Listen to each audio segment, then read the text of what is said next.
नमस्कार, आप देख रहे हैं उत्तराखंड प्राइम। मैं हूं आपके साथ प्रियंका। मोदी सरकार के कार्यकाल के आज 9 साल पूरे होने पर राष्ट्रीय कांग्रेस ने देश भर में प्रेस कॉन्फ्रेंस का आयोजन किया। इसी कड़ी में उत्तराखंड पहुंची कांग्रेस के राष्ट्रीय प्रवक्ता ने संबोधन के दौरान प्रधानमंत्री नरेंद्र मोदी पर जमकर निशाना साधा। कहा कि सरकार 9 साल पूरे होने का जश्न मनाए, लेकिन कांग्रेस के सवालों का भी जवाब दे। उन्होंने देश के रोजगार, महंगाई और आय को लेकर सवाल उठाए और बीजेपी से जवाब मांगा।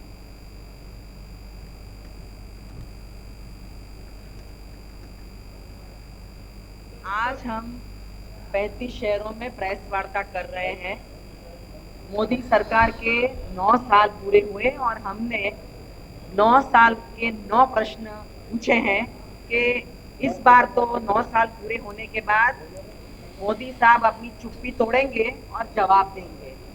हमने जो प्रश्न पूछे हैं उनको, वो बेरोजगारी, महंगाई, भ्रष्टाचार और मित्रवाद, सामाजिक सुरक्षा, सामाजिक न्याय और जो सद्भावना सामाजिक देश में जो है बनाई जो व्यवस्था थी उसका जो भंग हुआ है और उसका नजरअंदाज हुआ है, और जो भ्रष्टाचार बढ़ गया है, और किसानों के साथ उनका जो वादा किया था एमएसपी का, और उनके साथ जो बैठ के समझौता करने के बाद जो उसका कमेटी का गठन होने के बाद जो आगे बात ले जानी थी वो नहीं हुआ है, और राष्ट्रीय सुरक्षा की बात जो बॉर्डर पे चीन का जो हमारे वहाँ बॉर्डर पे जो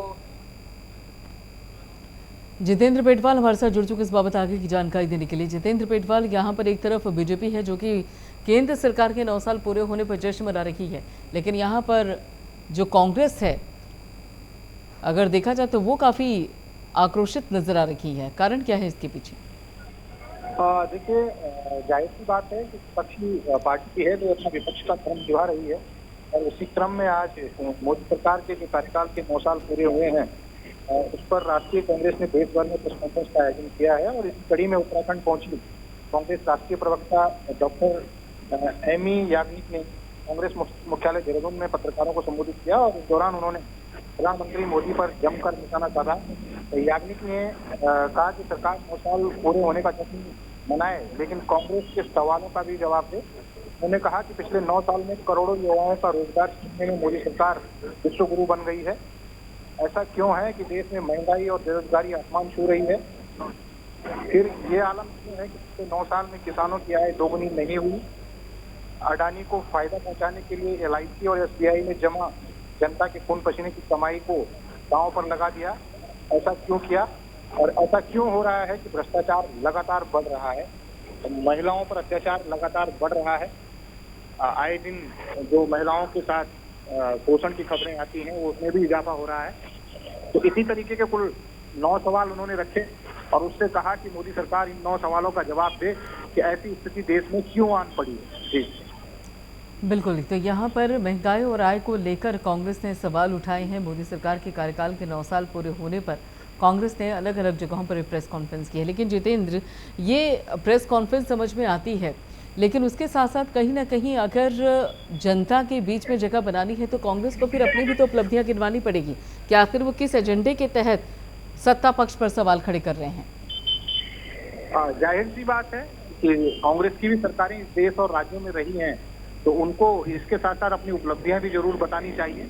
अगर दूसरे से आप प्रश्न करने की इच्छा जाहिर करते हो तो अपनी जो अच्छाइयां हैं उनको भी जनता के बीच में लाना चाहिए। और अगर कांग्रेस नहीं भी लाएगी तो जब कभी बीजेपी को विपक्ष में बैठने का मौका मिलेगा तो विपक्ष जरूर फिर कांग्रेस से ये सवाल करेगी, और ये पहले भी हुआ है। जब जो पार्टी सत्ता में रही है विपक्षी पार्टी ने उनसे सवाल जवाब जरूर किए हैं।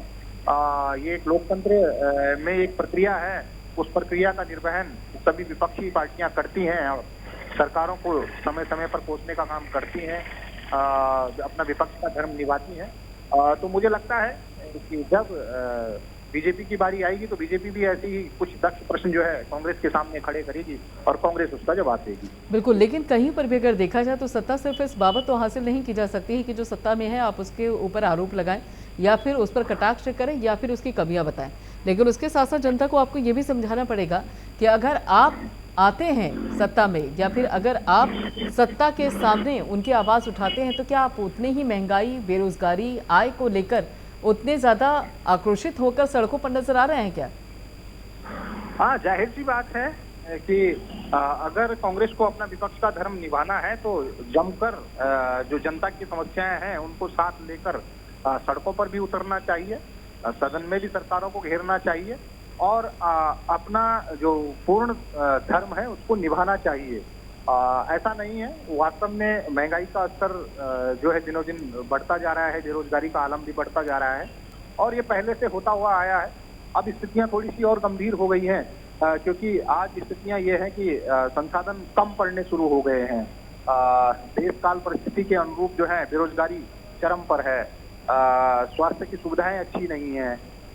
तो कई सालों से ये होता चला आया है, ऐसा नहीं है कि पहले बहुत बेहतर स्थितियां थी और आज अचानक खराब हो गई होंगी। खराब की तरफ ग्राफ बढ़ता गया है और अब धीरे धीरे सुधार के बजाय वो खराब का ग्राफ ज्यादा बढ़ता जा रहा है। तो इसमें दोनों पार्टियां जिम्मेदार हम मान सकते हैं। चलिए, बिल्कुल, बहुत बहुत शुक्रिया जितेंद्र पिटवाल जी सारी जानकारी के लिए।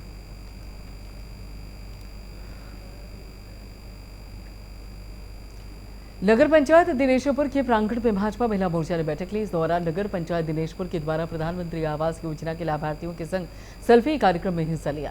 विधायक मालती रभाराय ने संबोधित करते हुए कहा कि भाजपा शासन में देश में मातृ शक्ति सबसे ज्यादा मजबूत हुई है और आज महिलाओं को पहले से ज्यादा सम्मान मिल रहा है। उन्होंने कहा कि अपनी उपलब्धियों के जरिए आगामी लोकसभा चुनाव में भाजपा फिर से केंद्र में पूर्ण बहुमत की सरकार बनाएगी।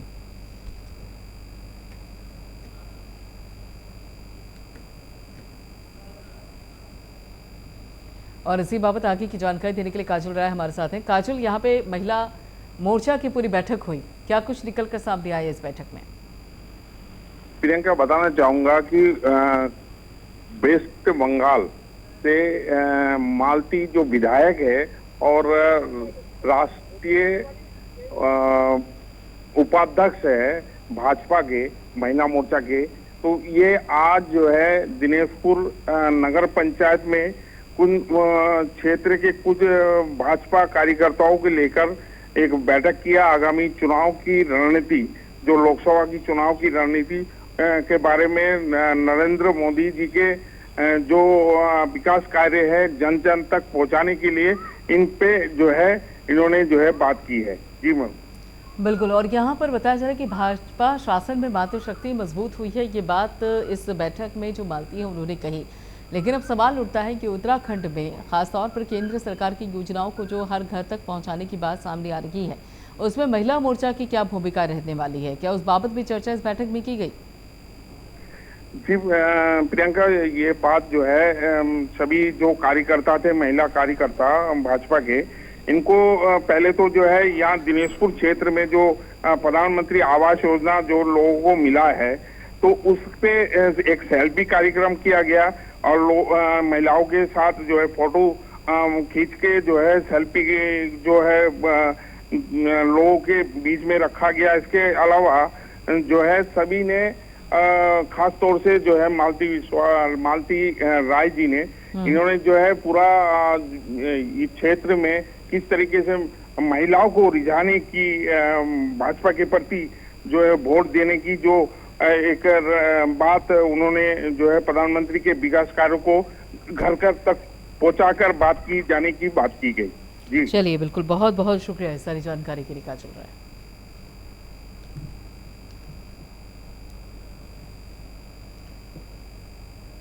देश के पहले प्रधानमंत्री जवाहरलाल नेहरू की 59वीं पुण्यतिथि के मौके पर मसूरी के कांग्रेस भवन में आयोजित कार्यक्रम पर उन्हें याद कर कांग्रेस कार्यकर्ताओं ने जवाहरलाल नेहरू को पुष्पांजलि अर्पित कर श्रद्धांजलि दी और कांग्रेस पार्टी को मजबूत करने का संकल्प लिया गया। और साथ ही बीजेपी पर निशाना साधते हुए कहा कि 70 साल में देश विकास की ओर आगे बढ़ा, लेकिन कांग्रेस द्वारा स्थापित संस्थानों को कुछ बड़े उद्योगपतियों के हाथों बेचने का काम भाजपा सरकार कर रही है।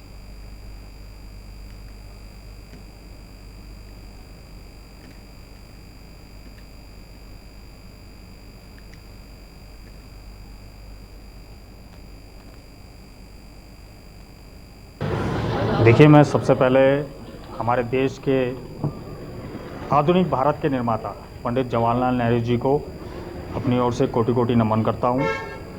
और आज कुछ लोग जो हमारे ऐसे महापुरुष हैं जिन्होंने इस देश की नींव रखी, उनको भुलाने का काम करते हैं, उनको मिटाने का काम करते हैं। मैं उनकी घोर निंदा करता हूं, क्योंकि ये वो लोग हैं जिन्होंने इस आज़ाद भारत का निर्माण किया, इस आज़ाद भारत को शुरुआत दी, आज़ाद भारत का संविधान दिया। आज उन्हीं सब के मार्गदर्शन पे आज हमारा देश आगे बढ़ रहा है। और जो लोग इन ऐसे महापुरुषों के खिलाफ अनाप शनाप बोलते हैं, अनाप शनाप बात करते हैं, मैं उनकी आपके माध्यम से पुनः घोर निंदा करता हूँ। और सभी आज के युवाओं से और इनसे अनुरोध करता हूँ कि जैसे हमारे महात्मा गांधी जो हमारे महापुरुष हैं इस देश के, उनके पदचिन्हों पे हमें चलना चाहिए, अहिंसा का रास्ता हमें अपनाना चाहिए और ऐसे ही कर्मों से जिस तरह से उन्होंने हमें संदेश दिए हैं, जो उन्होंने कार्य किए हैं, उनसे प्रेरणा लेकर हमें आगे बढ़ना चाहिए।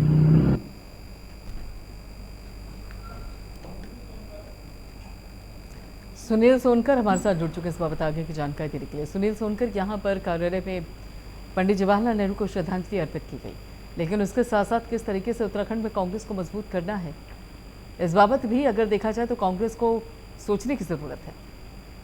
प्रियंका, देखिए जिस तरीके से नेहरू गांधी जी की पुण्यतिथि थी और उनको यहाँ पर याद करने का काम किया और उनके जो बताए हुए मार्ग है उस पर चलने का आह्वान किया गया, परंतु साफ तौर पर कांग्रेस अब कहीं न कहीं 2024 की तैयारी में जुट गई है और इसको लेकर यहाँ पर एक गोष्ठी का भी आयोजन किया गया, जिसमें साफ तौर पर बताया गया कि कांग्रेस को किस तरीके से मजबूत करना है। वहीं भाजपा पर भी उन्होंने निशाना साधा है कि भाजपा आज अपने 9 साल के कार्यकाल को गिनवा रही है, परंतु 70 साल में जो कांग्रेस का कार्यकाल था उसमें भारत ने कहाँ अचीवमेंट हासिल करी उसको बताने का काम यहाँ पर नहीं कर रहे हैं।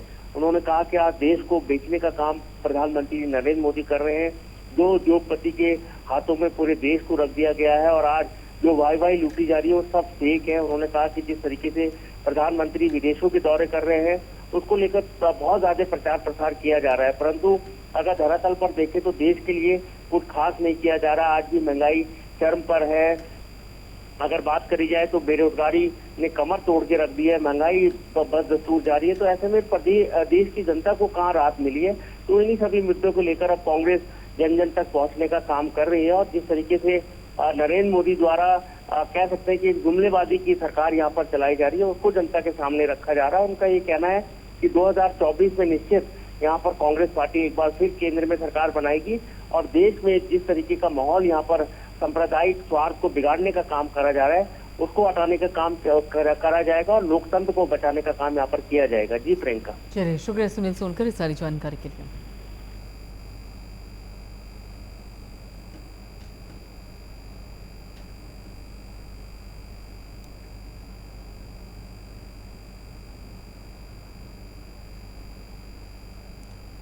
भारतीय जनता पार्टी महिला मोर्चा की राष्ट्रीय कार्यकारिणी सदस्य श्लाघा साल्वी और जिला अध्यक्ष अर्चना बागड़ी, महामंत्री सुषमा कोकरेती और साथी मंडल प्रभारी प्रियंका गुसाई महिला मोर्चा की राष्ट्रीय अध्यक्ष के निर्देश के बाद पहाड़ों की रानी बसूरी में 2 दिवसीय महिला प्रवास कार्यक्रम में शिरकत करने के लिए पहुंचे। इस मौके पर देहरादून भाजपा महिला मोर्चा की महानगर उपाध्यक्ष पुष्पा पंड्याल ने सभी को पुष्प गुच्छ भेंट करके उनका स्वागत किया। पत्रकारों से वार्ता करते हुए राष्ट्रीय कार्यकारिणी सदस्य श्लाघा साल्वी ने कहा कि जब से केंद्र में भाजपा की सरकार आई है तब से पूरे देश में भाजपा महिला मोर्चा को मजबूत करने का काम कर रही है। महिलाओं को 50% आरक्षण दिया गया। महिला मोर्चा के पदाधिकारी हर राज्य में जाकर 2 दिन का प्रवास कर रही हैं। इस दौरान जनता की समस्याओं को जानने की भी कोशिश की जा रही है।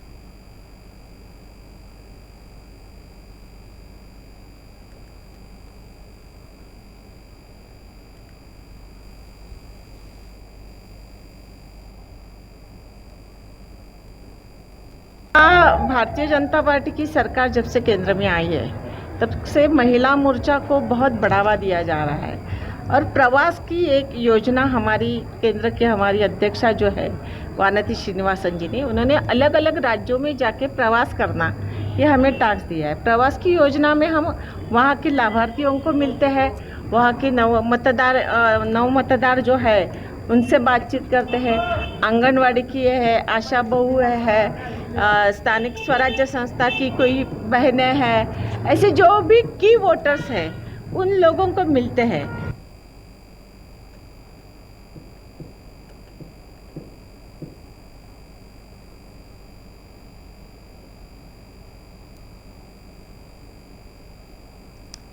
तो मसूरी पहुंची बीजेपी महिला मोर्चा सदस्य श्लाघा साल्वी और महिला प्रवास कार्यक्रम का आयोजन हुआ इस दौरान और ऐसे में तस्वीरें उसी बैठक को लेकर हैं, उसी आयोजन को लेकर हैं। और बीजेपी महिला मोर्चा श्लाघा साल्वी ने कहा कि जब से केंद्र में बीजेपी की सरकार आई है तब से महिला सशक्तिकरण मजबूत हुआ है। उसके अलावा महिला प्रवास कार्यक्रम का भी आयोजन किया जा रहा है और उसी बाबत ये तस्वीरें हैं आपकी टेलीविजन स्क्रीन पर, जहां पर शलाका साल्वी जब पहुंची और पत्रकारों से जब बातचीत की उन्होंने तो ये सारी बातें। सुनील सोनकर हमारे साथ जुड़ चुके हैं इस बाबत आगे की जानकारी देने के लिए। सुनील सोनकर, यहाँ पे शलाका साल्वी पहुंची हैं मसूरी में, क्या कुछ रहा पूरा कार्यक्रम?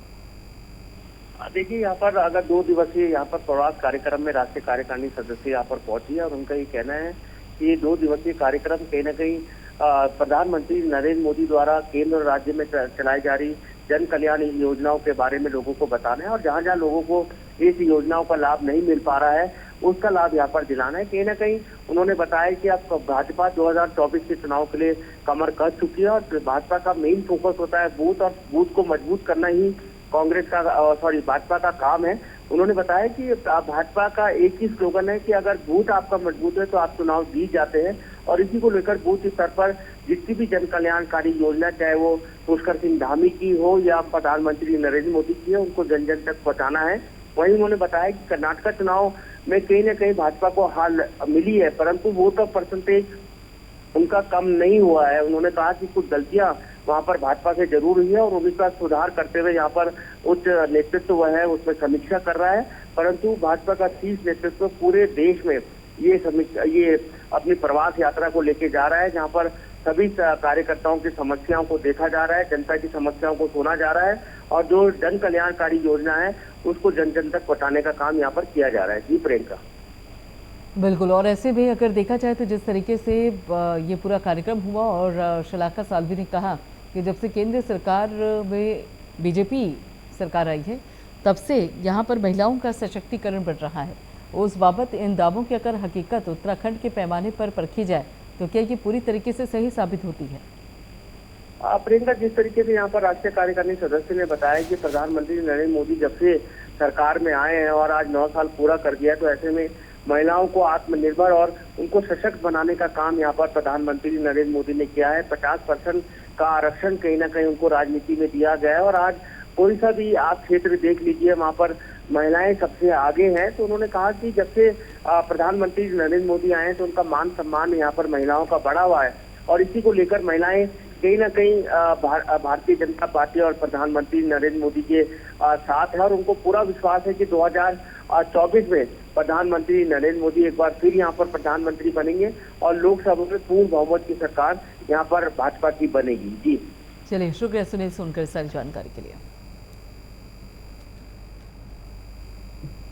दिनेशपुर के खुदीराम बोस इंडोर स्टेडियम में भारतीय जनता पार्टी गदरपुर विधानसभा कार्य समिति में भाजपा जिलाध्यक्ष गुंजन सुखेजा और साथ ही क्षेत्रीय विधायक अरविंद पांडे की अगुवाई में बैठक का आयोजन किया गया। इस बैठक में विधायक अरविंद पांडे ने कहा कि प्रधानमंत्री नरेंद्र मोदी के कार्यों को जन जन तक पहुंचाना है।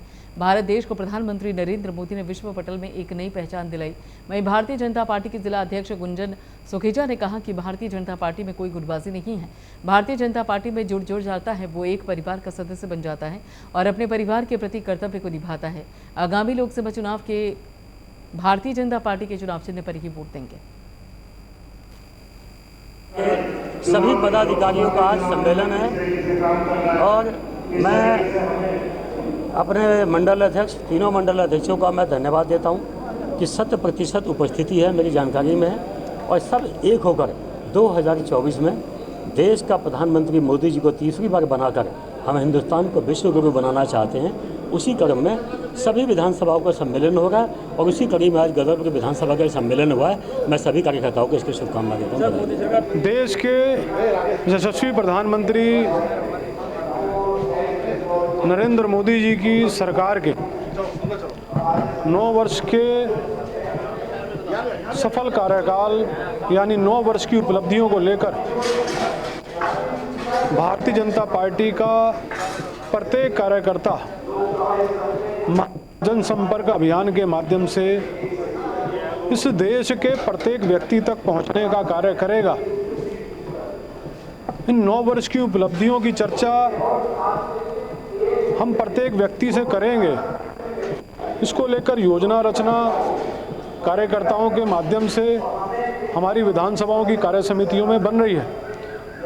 अभी 19 और 20 तारीख को हमारी प्रदेश की कार्य समिति देहरादून में संपन्न हुई और उसके पश्चात 23 तारीख को हमारी जिले की कार्य समिति जसपुर में संपन्न हुई और अब लगातार हमारी विधानसभाओं की कार्य समितियाँ और इसी बाबत आगे की जानकारी देने के लिए काजल राय हमारे साथ जुड़ चुके हैं। काजल राय, विधानसभा कार्य समिति की जो बैठक हुई है, क्या कुछ अभी तक इसमें निकलकर सामने आया है? क्या कुछ खास बड़े निर्णय हुए? प्रियंका, बताना चाहूंगा, जैसे जैसे लोकसभा के चुनाव नजदीक आते जा रहे हैं वैसे वैसे हर पार्टी की कार्यकर्ता जो है एक्टिव होते जा रहे हैं।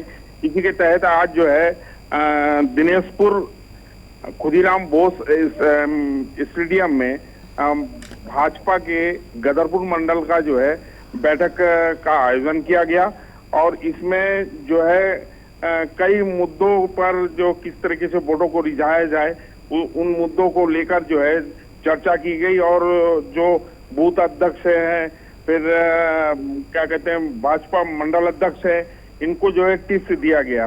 जी प्रियंका, बिल्कुल। और इस बैठक में अगर देखा जाए कि साफ तौर पर जीत का मंत्र देने की बात कही गई है, लेकिन उसके साथ साथ ये भी ज़रूरी है कि पीएम के जो कार्य हैं वो जन जन तक पहुँचाने के लिए उन्हें पहाड़ों तक का सफ़र तय करना पड़ेगा। तो क्या उसके लिए कार्य समिति के सदस्य तैयार हैं, काजल राय? जी प्रियंका, यहाँ पे जो है जिस तरीके से क्षेत्रीय विधायक अरविंद पांडे एवं भाजपा जिला अध्यक्ष गुंजन सुखीजा दोनों के अगुवाई में ये बैठक की आयोजन किया गया था और जो है जो मौके में जो देखने को मिला, जो एक कार्यकर्ता जो है काफी उत्साहित है और जो है किसी भी कार्य को जो है तन मन धन से करने के लिए व्याकुल है। जी शुक्रिया काजल राय सर जानकारी के लिए।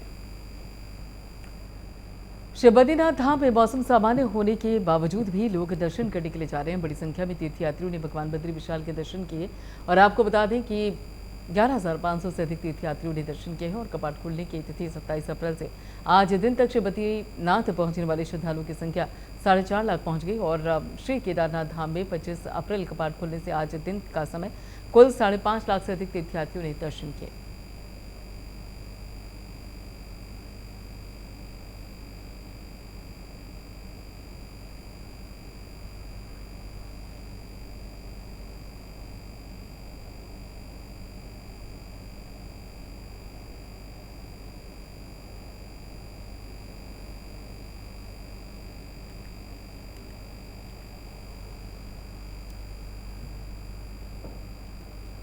किचा में पीडब्ल्यूडी विभाग के जरिए बेनी बाजार में लेकर रेलवे स्टेशन तक हटाए जा रहे अतिक्रमण के खिलाफ कांग्रेसी उग्र हो गए हैं। उन्होंने किचा रेलवे स्टेशन के समीप पहुंचकर अपना विरोध प्रदर्शन किया और मौके पर मौजूद पुलिस ने उनको गिरफ्तार कर लिया।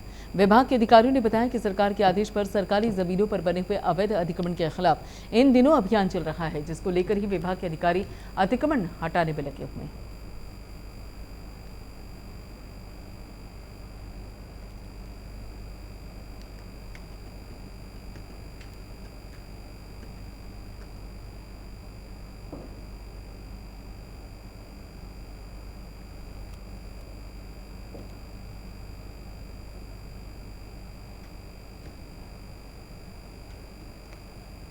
यूपीएससी परीक्षा में देहरादून के विजय कॉलोनी निवासी हिमांशु सावंत को 348 रैंक हासिल करने और बद्रीनाथ कॉलोनी निवासी नेहा प्रजापति ने उत्तराखंड बोर्ड से कक्षा 12वीं से 92.60% अंक प्राप्त करने के नाम पर रोशन किया। कैबिनेट मंत्री गणेश जोशी ने दोनों प्रतिभावान विद्यार्थियों को शॉल ओढ़ाकर सम्मानित किया, उनके उज्जवल भविष्य की भी कामना की।